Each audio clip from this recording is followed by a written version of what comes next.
Jackie Linsky, and I'm the local history librarian at the library. I would like to thank you all for joining us today for our presentation on the oldest houses of Rockport and Gloucester, given by none other than Pru Fish and sponsored by the Gloucester Lyceum. Pru Fish is a graduate of UMass Amherst and is a leading historian on historic homes in Gloucester and Rockport. Not only is she a historian, she is also an activist when it comes to saving old homes, both from destruction and well intentioned but perhaps misinformed renovations. Today, Prue is going to be talking about the wonderful historic homes you can find around Gloucester and Rockport, including histories of the families who have lived there and knowledge on their craftsmanship. Prue is a believer that talking about old homes and genealogy often go hand in hand. It is our hope that you leave the presentation with a wealth of knowledge you may not have known before. But before I pass it on to Prue, I would like to thank you all again for taking the time to watch.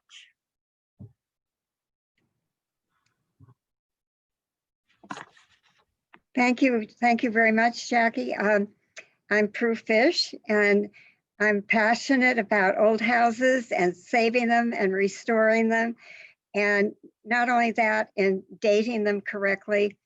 We have a lot of old houses here, but on Cape Ann, the first period houses are from about, let's say, 1680 to about 1730. That's called the first period, the first building period. And in Gloucester and Rockport, I've only found about 12 houses that are genuinely in that category. Ipswich, the town of Ipswich, brags about having 59 as opposed to our 12.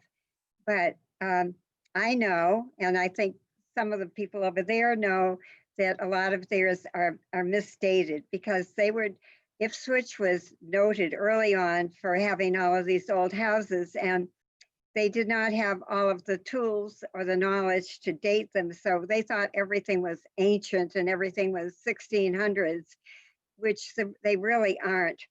And so they kind of acknowledge that, but a lot of the signs over there still say, I have an early date. When I was a real estate broker over there, I sold a house that was genuinely dated after 1709, but the date on the sign on the house said, I don't know, 1660 something or 1670.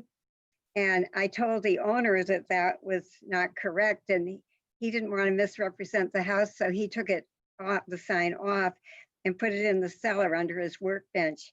And the house sold.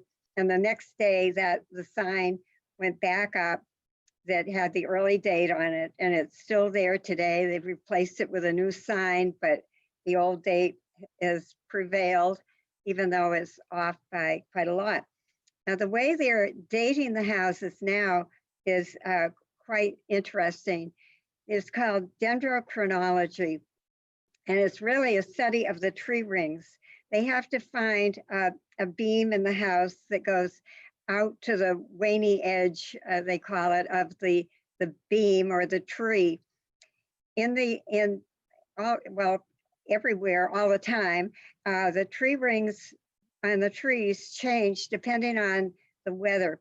If it's a wet season, there's a big tree ring. If it's a drought, there's a very narrow tree ring. So by studying these, they get a pattern, and they can attach a date to a big tree ring, a wide tree ring, or an arrow, and they can really pin it down so that when they do these studies on a house, they can tell you if the trees for the frame were felled in the spring or the fall and the year. So it's amazing how they can figure out that the years that the frame was made from the trees that they had felled. They didn't save the beams for very long. They started building when the trees were green, because they were easier to cut. They didn't have power tools back then. So if they put the frame up and cut the tree up, it was easier when it was green. So if in the spring, if the trees tested to have been felled in the spring, you can usually figure out that during the summer, they were probably working on building the house. So I really am concerned about doing the research and getting the right date. From the deeds are not always accurate because houses burned, houses were torn down, they were moved. So if the deed says it's a house on a lot, it doesn't mean that it's the house necessarily that's there now, but something might have happened to the early one. And sometimes you find pieces of beams that are recycled from the early house into the house that was built later, because they tried to reuse everything that they could.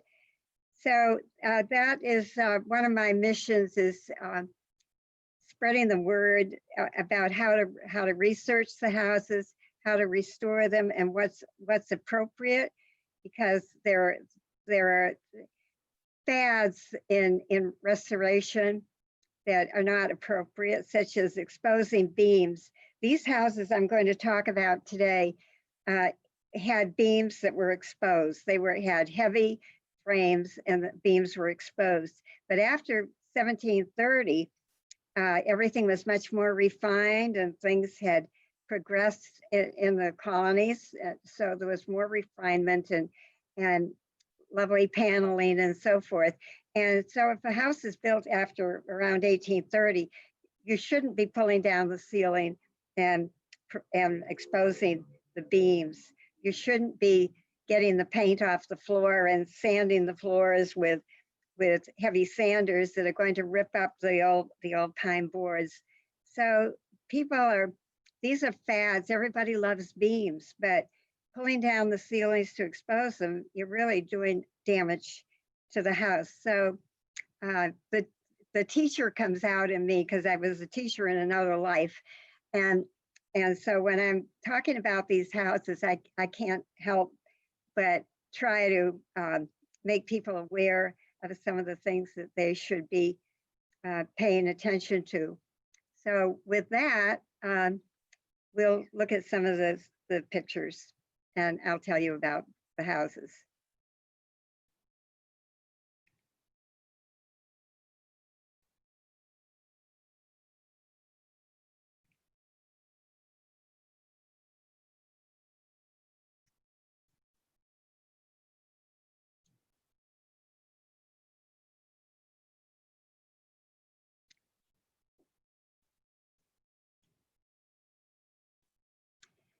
This house is maybe the oldest house in Gloucester and Rockport.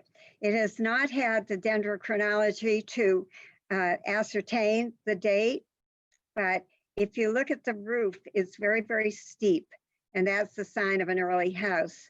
The left-hand side of the house, including the front door, is the oldest part.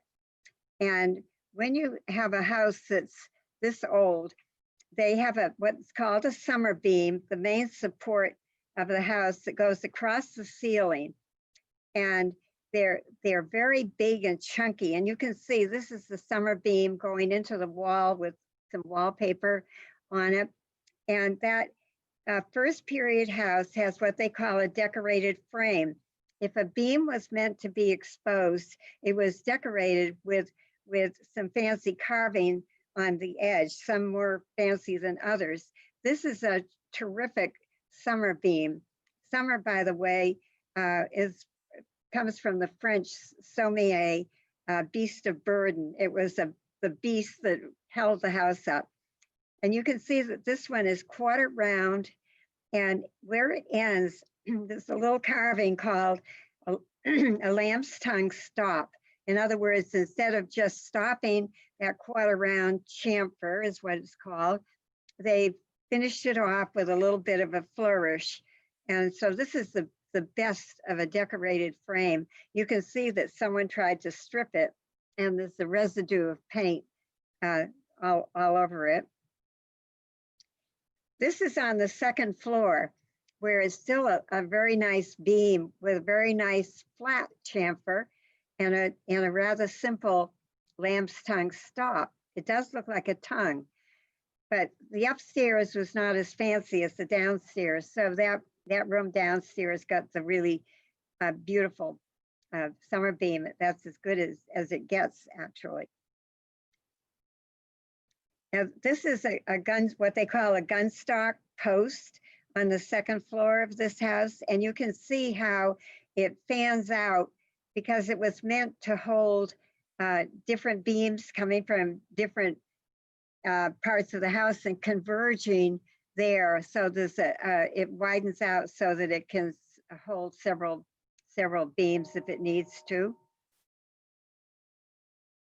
And these are the stairs to the cellar. They're called puncheon stairs, and they're just half logs stacked up, very, very, very crude. And you can see all of the stones on the left. That's the base of the chimney. Unfortunately, the chimney and fireplaces upstairs are gone, but that's what the base looked like. Some of them were 12 feet square, 12 by 12. The bases of the chimneys were big and the fireplaces were big. This house is in Annisquam. It's the Harridan House. And this one has recently had dendrochronology. And the oldest part, which I think is to the left of the front door, I believe, was dated by through the dendrochronology to 1690.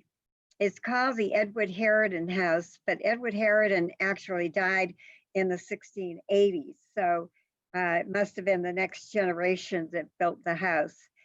And when you see a chimney coming out at the ridgepole, and it's a little wider along the ridgepole than the front to back dimension, and that usually indicates that it was a one-room deep house when it was built. In other words, there were two rooms, one on either side of the front door. One was called the hall, which was the English term for the Great Hall, the kitchen, really, where everybody gathered and all of the cooking and everything was done in the hall. And the other side was called the parlor. So an early house would have one room would be the hall or kitchen, the other room would be the parlor. And on the second floor, there would be two bed chambers, is what they call them. And the one over the hall would be the hall chamber, and the one on the other side would be the parlor chamber. And you see how the windows are tucked up very high under the eaves. That's the sign of an early house. And as time went by, there got to be more space between the top of the window and the eaves. So this is a house that has been added on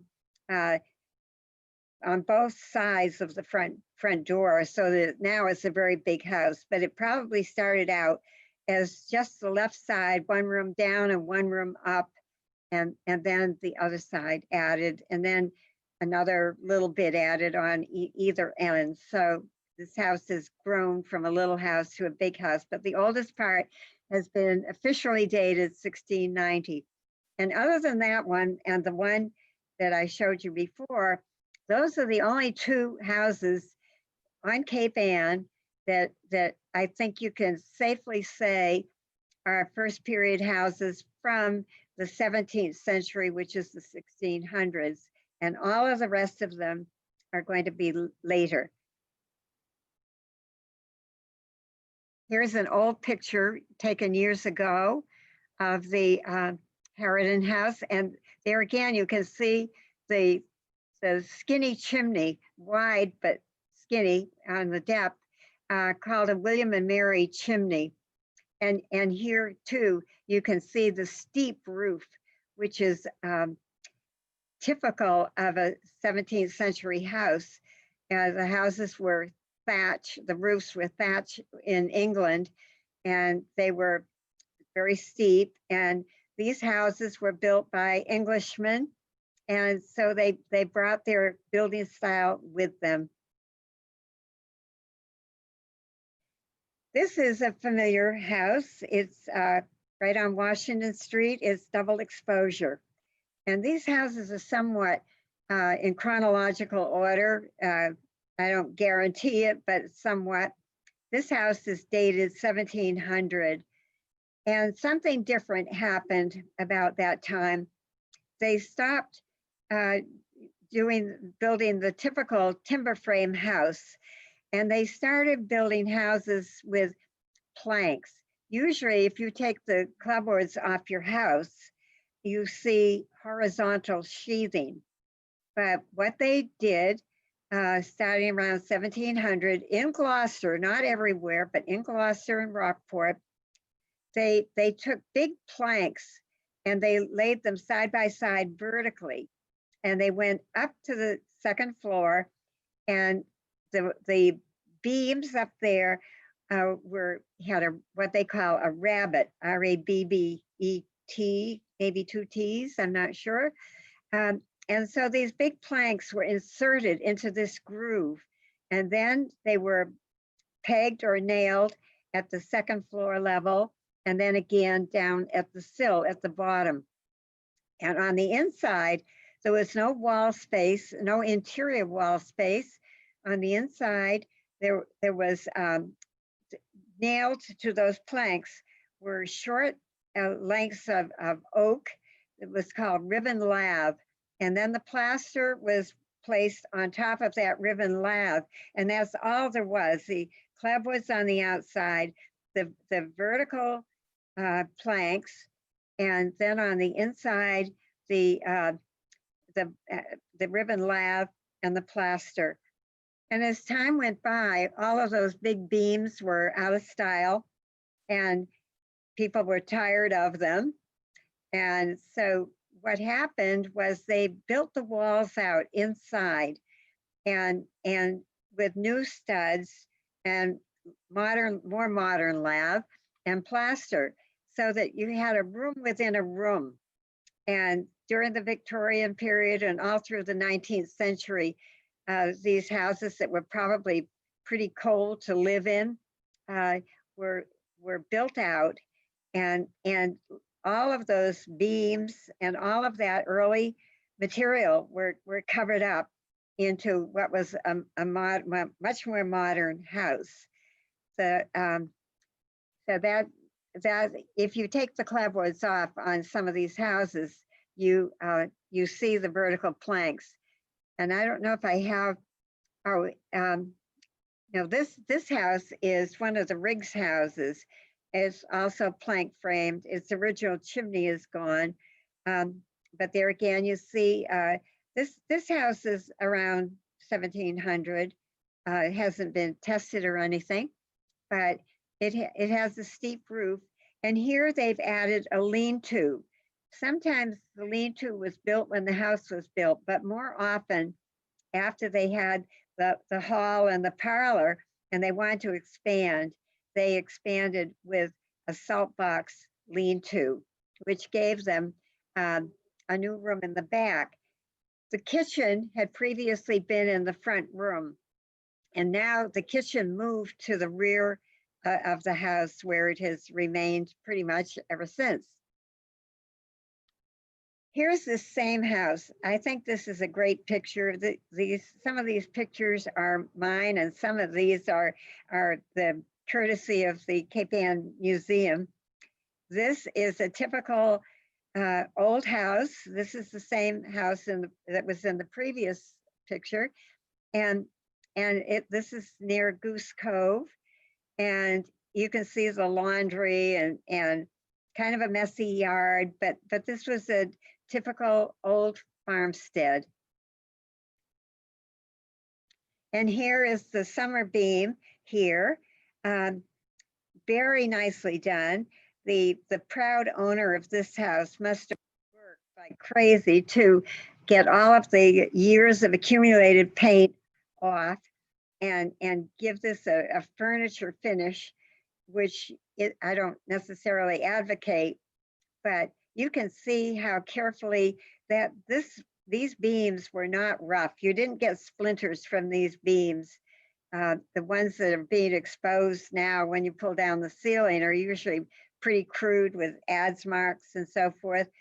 But you can see how precisely done this is and what a beautiful lamb's tongue stop it has on the left-hand end.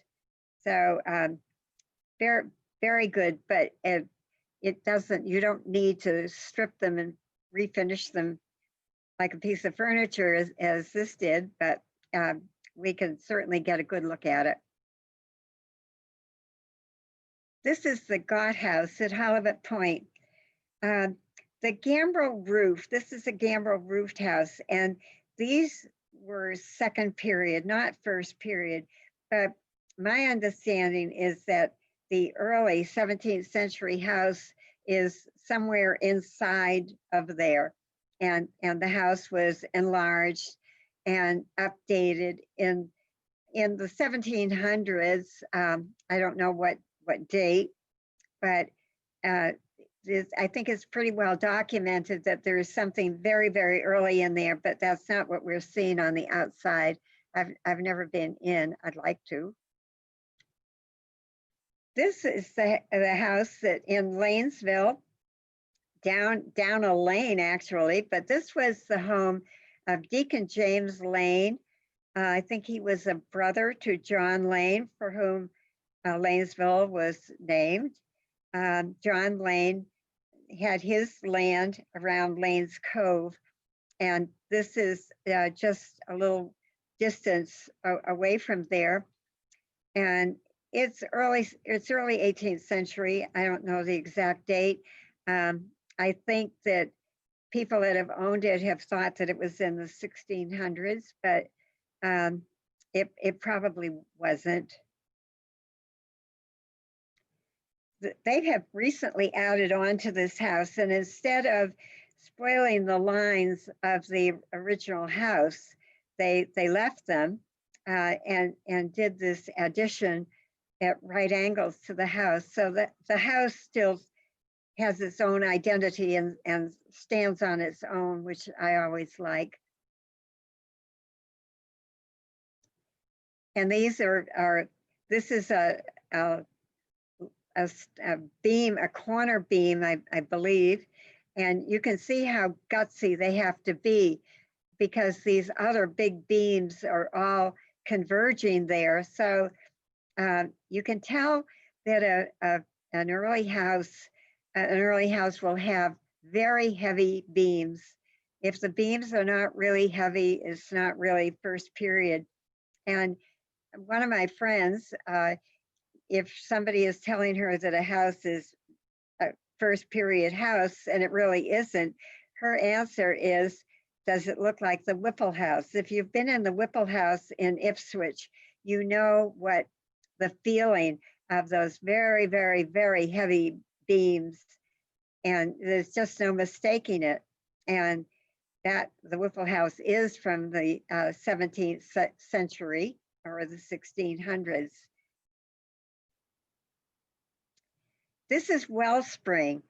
Wellspring was the Jacob Davis house, and it was built about 1708, and it is really a very, very good house in a good state of preservation. And the way they are using it, the old part of the house is not getting heavy use. They have their activities in the newer additions, which is great because there's not a lot of wear and tear on the old house. And that house was brought back from really ruins. Here it is, probably in the 1920s, and just look at it.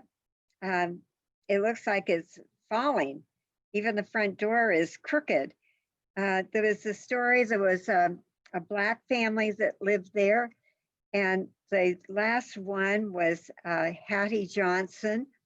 And I guess there was a fire around the chimney, and the fire department came and put it out, and Hattie just rocked in her rocking chair and didn't even leave the house. And the fire chief said to her, Hattie, why don't you go somewhere where you can be more comfortable? Why do you stay here? And she said, sentiment, just sentiment.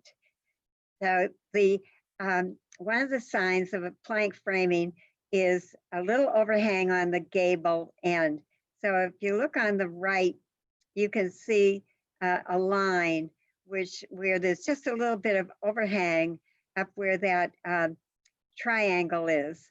There is a lower one also, but it's the upper one that tells you that it's a plank framed house, because that's where the beam is with the rabbet to receive the planks.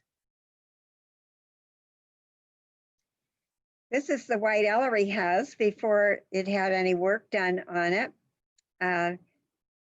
It seems like just yesterday that it looked like this, but it doesn't look like that anymore, really, because there's been very good restoration go on there. And that house, the White-Ellery house at the Circle on Washington Street, has had dendrochronology, and it was dated to 1710, and that's exactly what the deeds had told us. So this is a case of where the appropriate date was on there, 1710, and the dendrochronology confirmed it exactly. And here it is when it was being resided, and the new casement windows put in, which would be original. And of course, now the staging is gone. But it's looking quite good. The inside will remain as it is, because it's a study house. So it's not going to be furnished or decorated. It's going to remain like this so that students of architecture or historians can go there and see the real bones of the house. This is an old picture that this house was moved. It would have been almost in the rotary, and it would have been lost, but it was moved over to where it is now. And usually these old houses were right on the ground. They didn't have any kind of a foundation, but you can see this has kind of a high foundation. I think it's probably because it was right there by the marsh, and probably elevated out of because the tide would come in and get really threaten it. So that some of that land there is filled land. So the area from Washington Street over to where Friendly's was, it was quite wet.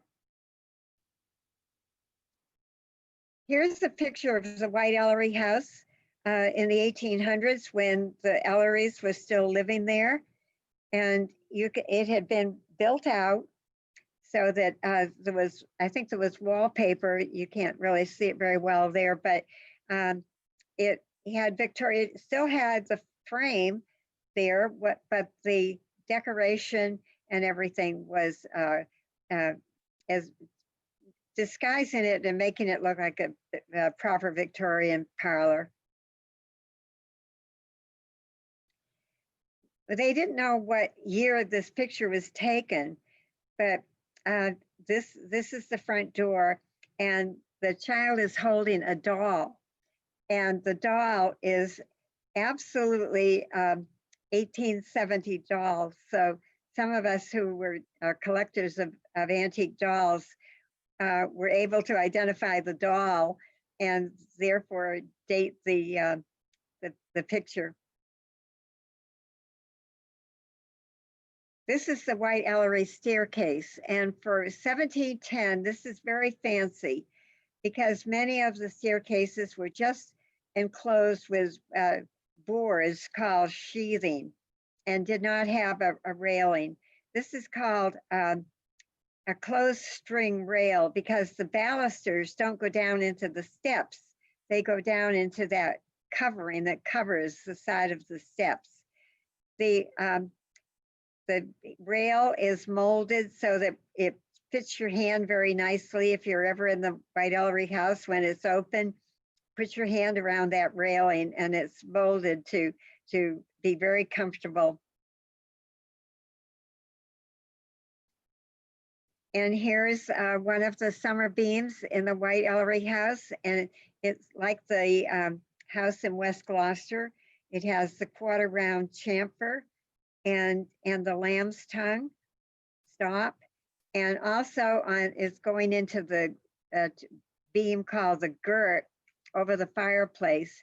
And you can see how they also carved that beam as well. But this house was built for the minister. So this was, even though these beams look like they should have been a little earlier, this house was a rich man's house. It was built for the minister, and so it had details that you wouldn't find in the average house. But you can see how rough the beam is with a lot of remnants of old paint on it. So you can imagine what those other homeowners did to get those beams cleaned off. I wouldn't want to tackle that. This is another picture of the White-Ellery house with the summer beam and the chimney girt.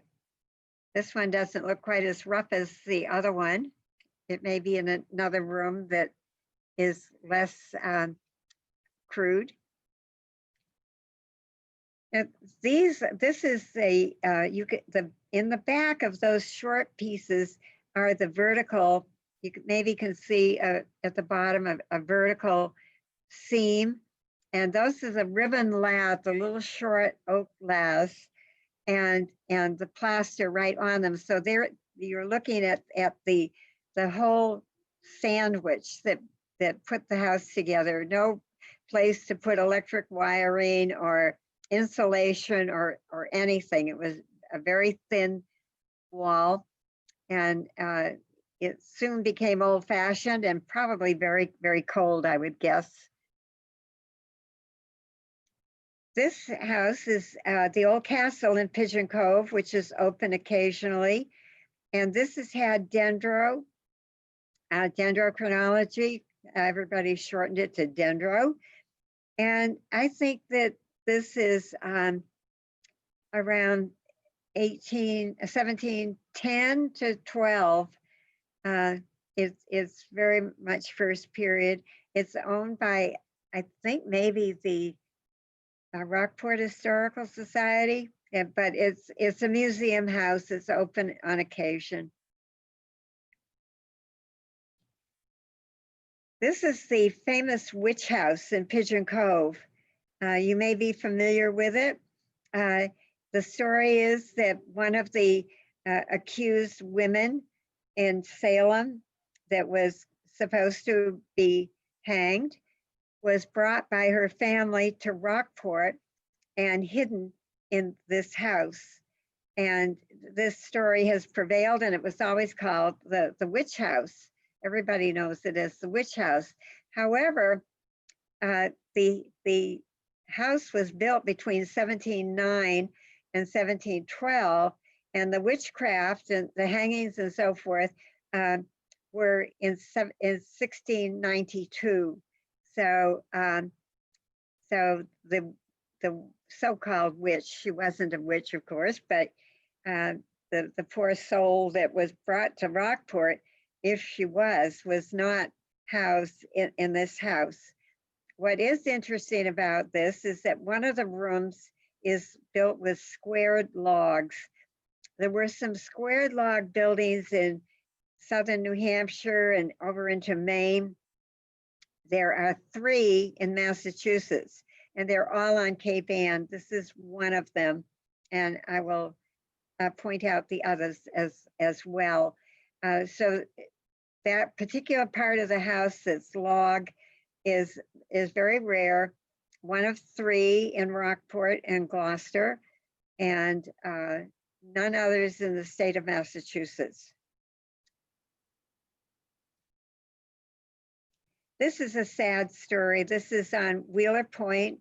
It's the old Wheeler house, and it has been modernized until looks more like a subdivision house than what it did look like. They removed the chimney completely and replaced it with zero clearance fireplaces. And if you look at that chimney, it's really just a box, and you can see the pipes for the blues for the zero clearance fireplaces coming out the top of it. The previous owners were very concerned about what was going to happen to that house after they sold it. And they talked to me a couple of times, and I urged them to put it into the custody of Historic New England. But that would protect it forever, but it would cost quite a lot to, you'd have to give it an endowment. And they didn't do it. They did have something written in the deed that said the house couldn't be moved or torn down, and that the paneling and the staircase, I think, should remain. The chimney was not mentioned. The chimney is the heart and soul of an early house. An early house that's lost its chimney has lost a big, important piece. And so this one no longer has its chimney, which is sad. But this is, I don't know, maybe 1710 to 15, somewhere in there. Perhaps it has not had dendrochronology, which would have been money better spent than tearing out the chimney. This is an older picture of it, and you can see when it had the chimney. It has been a restaurant, it's been a gift shop, it's got quite a history. And there it is from the back. You can see the long sloping roof of the lean-to on the back, the salt box, and it's right on the water. And here's the very nice staircase. And like the White-Ellery house, it has the closed string. The balusters are not going down to the steps, but to that cover board.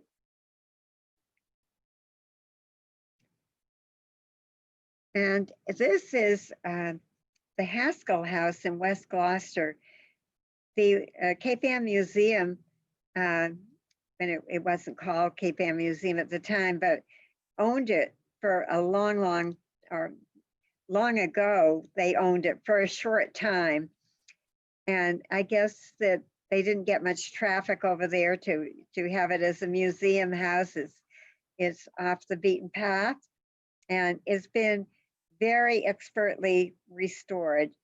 So it was getting into a little rough shape, but it has been restored to perfection with guidance from a lot of professionals to be sure that it was done right. And there again, there was a time when this house was dated 1650. I would date it probably 1715. And nobody has done the dendro on it. I think sometimes people would rather wish that it was the early date and not burst their bubble and find out that it's much newer. Because I think that this is it's the first period house, and it's plank framed, but I do think that it's in the 1700s, not 16.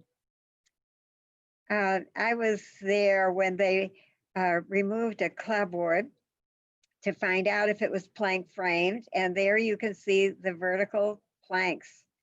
They're very much in evidence, and I expected that that's what they would find, and they certainly did. Here it is after they stripped it to put new clapboards on and new windows. And you can see the planks, and in some cases you can tell, I don't have a pointer, but there are patches where originally there had been leaded casement windows that had different sizes. So when they put in these more modern double hung windows, they had to fill in where the casements had been.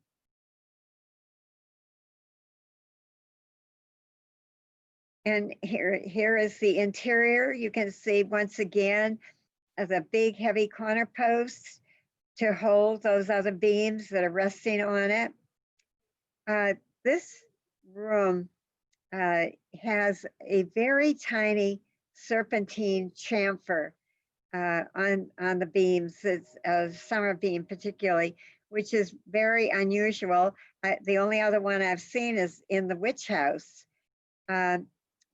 So the witch house we know is 1710 to 12.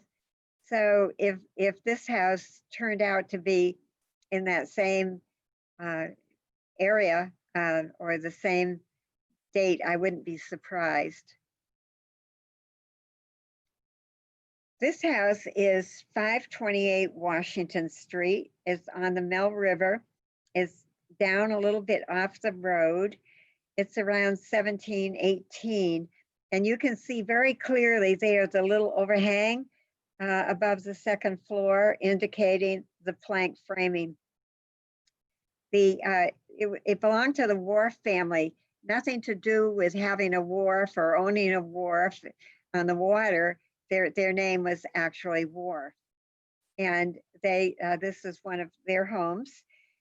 And somebody that I knew bought this house maybe 30, 35 years ago, and they were doing some rewiring, and they broke a hole in the wall, and they looked in the wall with a flashlight, and they saw another plaster behind it, and early 1800s wallpaper. So they called me to come over and take a look, and I realized that this was a plank frame house that had been built out. It probably was freezing cold there by the water, and the walls had been built out, and the old wall and plaster and wallpaper still existed behind the newer wall. Well, the house was sold, and somebody really gutted it, unfortunately, and the paneling and all the evidence and everything that was there went in the dumpster. And I'm sure that it's a very comfortable house now, but here it is. It doesn't any longer look like 1718, but I'm sure it's very nice. But people like me don't like to see that material, the paneling and everything go into the dumpster. This picture, this is the house. This is from the late 1800s, probably 19th century. And this is the same house on 528 Washington Street. You can see the little overhang up at the top. But look at the rocks. There's no other houses around it. 150 years ago, that's what it looked like. Hardly recognizable. I think it's a great picture. And it doesn't have as big a staircase as the White-Ellery house, but it does have a very nice staircase. And you can see that short length of closed string with the balusters going down into the cover that covered the stringer. So that was quite a nice feature of that house. And I think it survived. I think it's still there. And this is the corner there after they had pulled out all of the Victorian framing and so forth. Now, squared log construction, none of the, well, yes, the witch house has been dated, and it has that one section of squared log.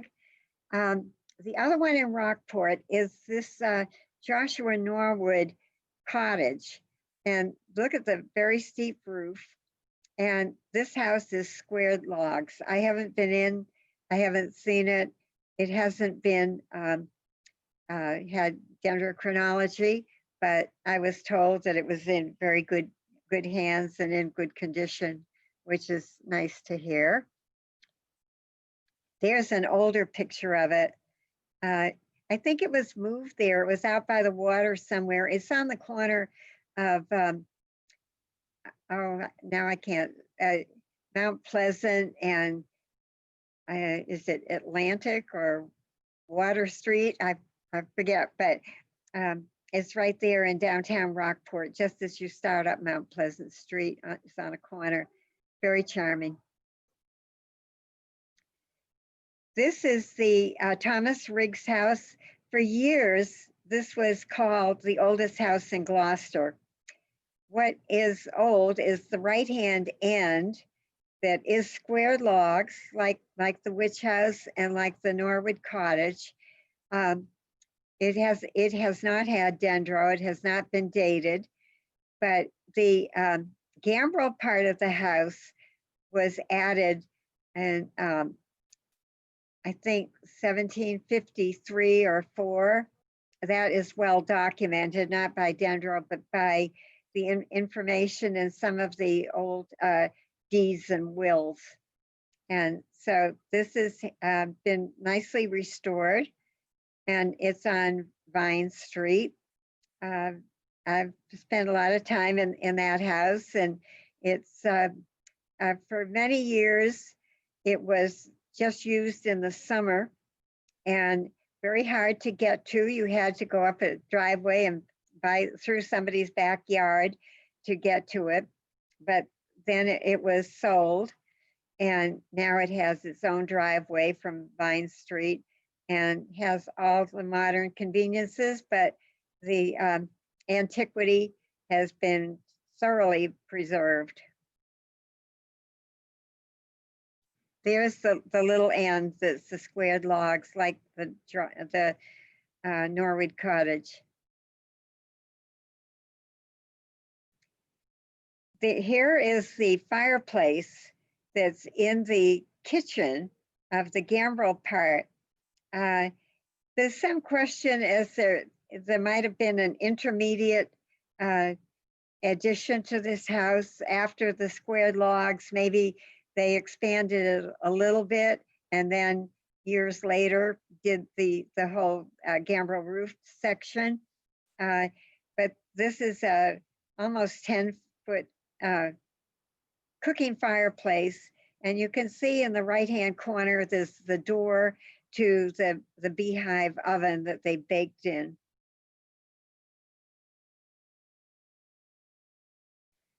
Unfortunately, there are houses in Gloucester and Rockport that have been demolished that shouldn't have been, but it happened. This house is a Dolliver house. It's on Main Street. It's right next to where the construction is going on, where Cameron's was. This house was quite early. It has you can see behind the tree, it had an overhang indicating plank framing. And it was a very good house. And it was, before it was demolished, it was moved back on the lot.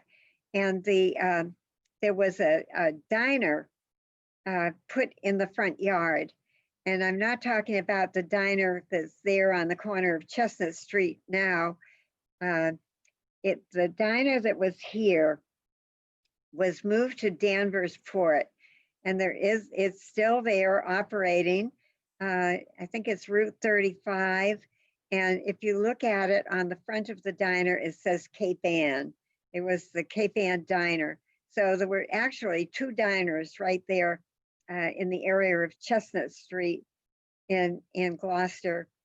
So this house, when it was for sale, and it was going to become the headquarters of the Red Cross for, I don't know if it was Massachusetts or Essex County, but there were great plans for it. It was going to be restored, and it was going to be the headquarters of the Red Cross.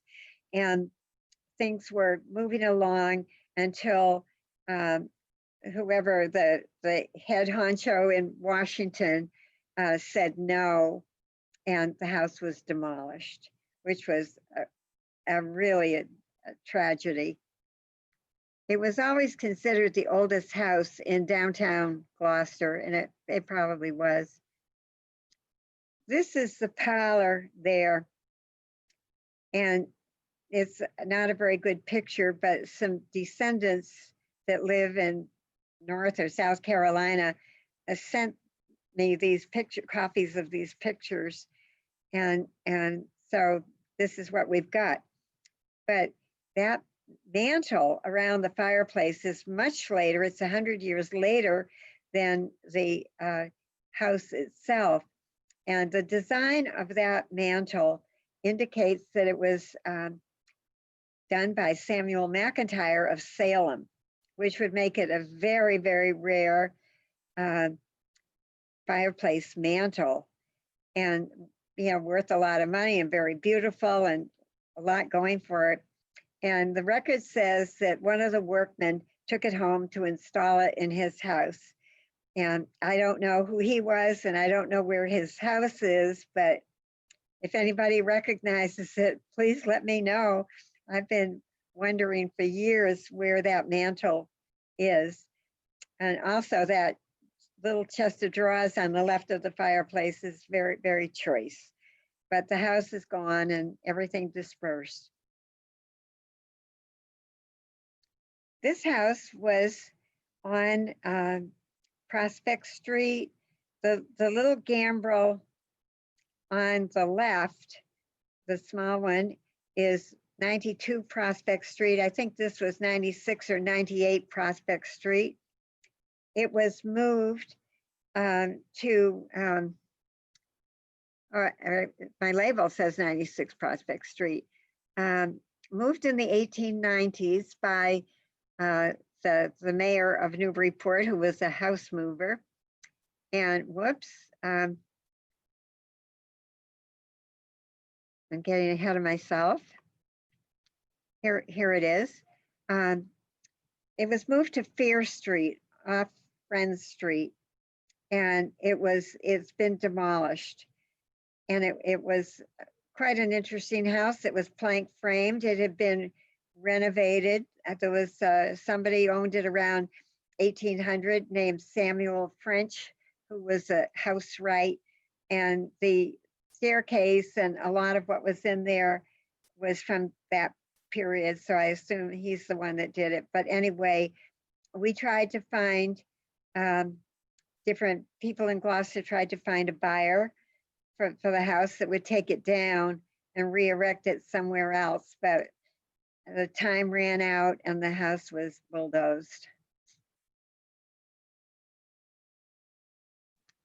This is a house that's long gone. This was on Little River off Essex Avenue. And it was way down a long driveway. It was called the Presson House, or it looks like Evelys, but actually they pronounced it Everly. So the Everly Presson House at Little River. It was a very fine house. I believe that it was exactly like Wellspring, and you can see the double overhangs on the end, and there are peaks at the vertical planks.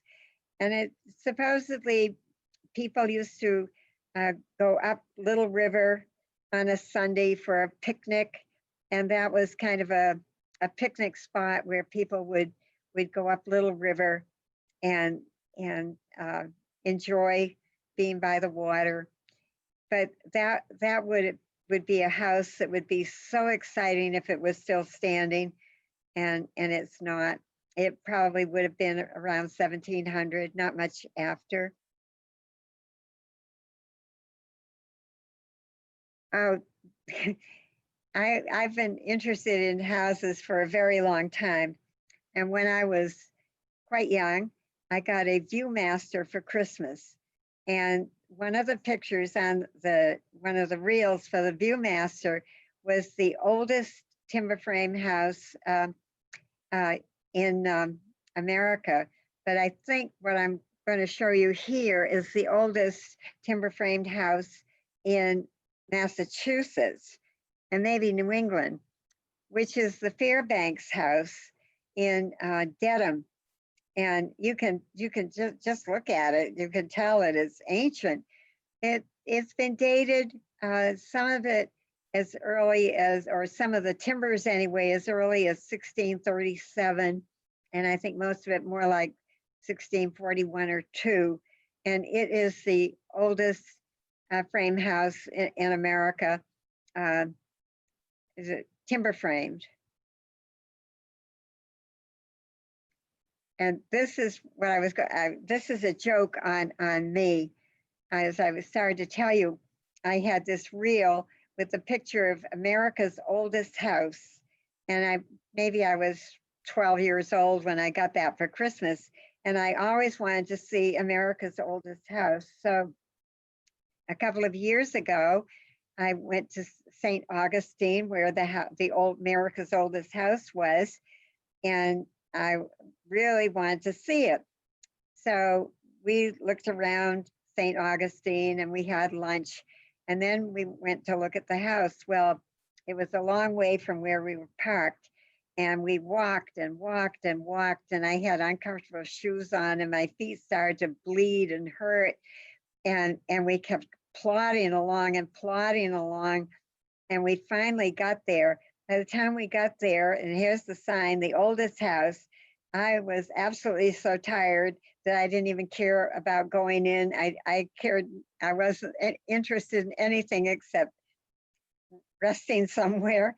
And then my son, who was making fun of me, went inside and got a brochure to bring out. And I started to look at the brochure, and it admitted that the early date had been wrong all the time. And the house was really 1740s, which means that all of the houses I've shown you today are older than this one.